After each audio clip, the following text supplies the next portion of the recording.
और इसी बीच आगे बढ़ते हुए बड़ी खबर आपको बताएंगे जम्मू कश्मीर के अखनूर से, जहां पर एक और आतंकी हुआ है ढेर। आपको बता दें कि तीसरा आतंकी है जो कि ढेर हुआ है। तीसरे आतंकी को भी सुरक्षा बलों ने मार गिराया।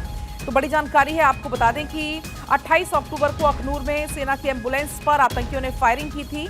जोगवान एरिया में यह हमला हुआ था। गाड़ियों पर गोली के निशान देखे जा सकते थे। उस दौरान जो तस्वीरें सामने आई थी उसमें हमले के बाद इलाके में बड़े पैमाने पर तलाशी अभियान चलाया गया और बैक टू बैक अब ये तीसरी जानकारी है कि तीसरा जो आतंकी है उसे भी सुरक्षा बलों ने मार गिराया और ये बड़ी कामयाबी मिली है सुरक्षा बलों को।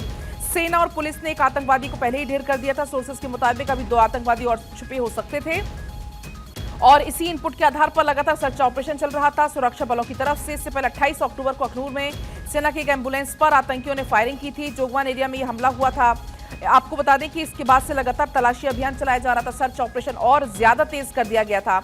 अधिकारियों ने बताया कि जब सेना की एक एम्बुलेंस गांव से गुजर रही थी तभी उस कुछ गोलियों की आवाज सुनाई दी गई जो कि सेना के वाहन पर चलाई गई थी। आपको बता दें कि सेना के जवानों ने पुलिस के साथ मिलकर गांव और आसपास के इलाके की घेराबंदी की और उसके बाद सीमा पार से घुसपैठ करने वाले आतंकवादियों का पता लगाया। उनको बेअसर करने के लिए अभियान अभी भी लगातार चलाया जा रहा है और जो तीसरा आतंकी था उसे भी सुरक्षा बलों ने मार गिराया। जम्मू कश्मीर में नई सरकार के शपथ लेने के बाद अचानक से आतंकी गतिविधि आप देख रहे होंगे कि बीते दिनों से कुछ तेज सी नजर आ रही हैं।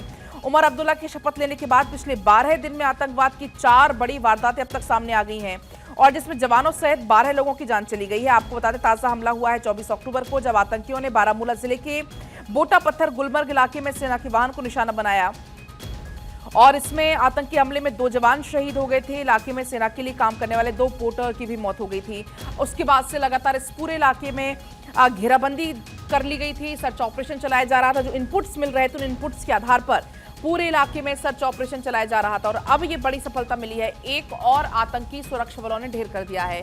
कुल मिलाकर अब तक 3 आतंकी ढेर किए जा चुके हैं इस इलाके से और अभी भी सेना की तरफ से सर्च ऑपरेशन लगातार चलाया जा रहा है। तो ये बड़ी जानकारी आप तक पहुंचा रहे हैं अखनूर से, जहां पर एनएसजी की टीम भी पहुंच गई है। इस पूरे मामले में आपको बता दें कि अखनूर के सुंदरबनी सेक्टर में एलओसी के पास से ये जो वाहन है वो गुजर रहा था, तभी इस पर हमला हुआ। जवाबी कार्रवाई की गई और जवाबी कार्रवाई में अब तक 3 आतंकी इसमें ढेर हो चुके हैं। ये जानकारी मिली सोर्सेज के हवाले से कि 3 आतंकवादी असन गांव में एक शिव मंदिर में घुस गए थे। कॉल करने के लिए मोबाइल फोन का इस्तेमाल वो कर रहे थे, लेकिन लगातार सर्च ऑपरेशन पूरे इलाके में चलाया जा रहा था। इसी बीच हमारे साथ प्रिया सिन्हा जुड़ गई हैं। प्रिया, बड़ी सफलता मिली है ये जिस तरीके से तीसरा और आतंकी ढेर हो गया है। पलक एक बहुत बड़ी सफलता है जो कि सुरक्षा बलों को हासिल हुई है, क्योंकि जब ये घटना घटी थी तो उसके बाद से तमाम तरह के सवाल उठ रहे थे। दरअसल जो पूरा इलाका है वो जम्मू का अखनूर सेक्टर है। आपको याद होगा कि बीते कई दिनों से घटना की बात करें तो घटनाएं कश्मीर में इस तरीके से वापस शिफ्ट होती हुई नजर आई थी, लेकिन ठीक है प्रिया, आपकी आवाज हम तक ठीक तरीके से नहीं पहुंच पा रही। आपसे एक बार फिर से हम जुड़ने की कोशिश करेंगे।